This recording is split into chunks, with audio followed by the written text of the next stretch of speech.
কবিতাৰ শিৰোনাম বুকুৰ জীয়াঢলত বেলিটো উমলিছে।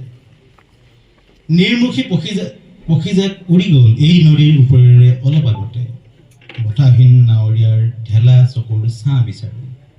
নিৰ্মুখী পক্ষীজাক উৰি গ'ল এই নদীৰ ওপৰেৰে অলপ আগতে, বতাহীন নাৱৰীয়াৰ ঢেলা চকুৰ ছাঁ বিচাৰি। কুঁৱলীৰ আচল মেৰিয়াই লোৱা পাহাৰৰ গাত তামৰঙী শিলৰ সাধু কথা। শতিকাৰ জুই লগা সময়ত অলেখ পানীৰ অবাধ্য খেলা, গলি গলি শেষ হয় সপোনৰ অৱশিষ্ট কায়া। শতিকাৰ জুই লগা সময়ত অলেখ পানীৰ অবাধ্য খেলা, গলি গলি শেষ হয় সপোনৰ অৱশিষ্ট কায়া। যোৱাবাৰ বানত উটি যোৱা গছৰ মুহা এটাত বন্ধা আছিল মৃত বসন্তৰ সকলো হতাশা। গৈ গৈ য'ত পৰিব তাতো এটা হয়তো দীঘল হুমুনিয়া। যোৱাবাৰ বানত উটি যোৱা গছৰ মুহা এটাত বন্ধা আছিল মৃত বসন্তৰ সকলো হতাশা। গৈ গৈ য'ত পৰিব তাতো এটা হয়তো দীঘল হুমুনিয়া। সুদূৰৰ পাহাৰখনৰ গাত ভেজা দি বহি আছে বুদ্ধ, নিৰ্জনতা ভঙা পানী আৰু শিলৰ শৈল্পিক ৰূপ শব্দত প্ৰাচীন জলৰেখা।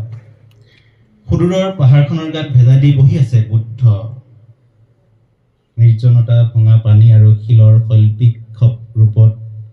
শৈল্পিক শব্দত প্ৰাচীন জলৰেখা।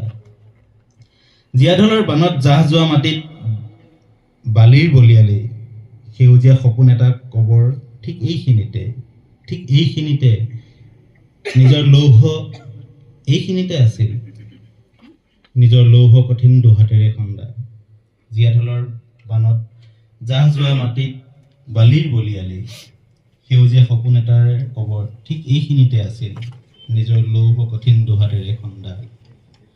কহুৱাবোৰে বছৰেকত বিষাদ উৎসৱ পাতে, পাৰে পাৰে আহি কলিজাৰ কপাই গুঠি থৈ যায় স্মৃতিৰ শীতৰ পোচাক। শিয়নিত মলঙা দিনৰ খাওঁ বৰণীয়া খোজ। কহুৱাবোৰে বছৰেকত বিষাদ উৎসৱ পাতে, পাৰে পাৰে আহি কলিজা কপাই গুঠি থৈ যায় স্মৃতিৰ শীতৰ পোচাক। শিয়নিত মলঙা দিনৰ খাওঁ বৰণীয়া খোজ। বুকুৰ জীয়াঢলত বেলিটো উমলি উমলি ঢলি পৰে পাহাৰখনৰ সিটো পাৰে।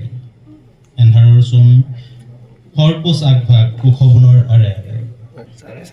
বুকুৰ জীয়াঢলত বেলিটো উমলি উমলি ঢলি পৰে পাহাৰখনৰ সিটো পাৰে। এন্ধাৰৰ চোন সৰপোচ আগভাগ কুশৱনৰ আৰে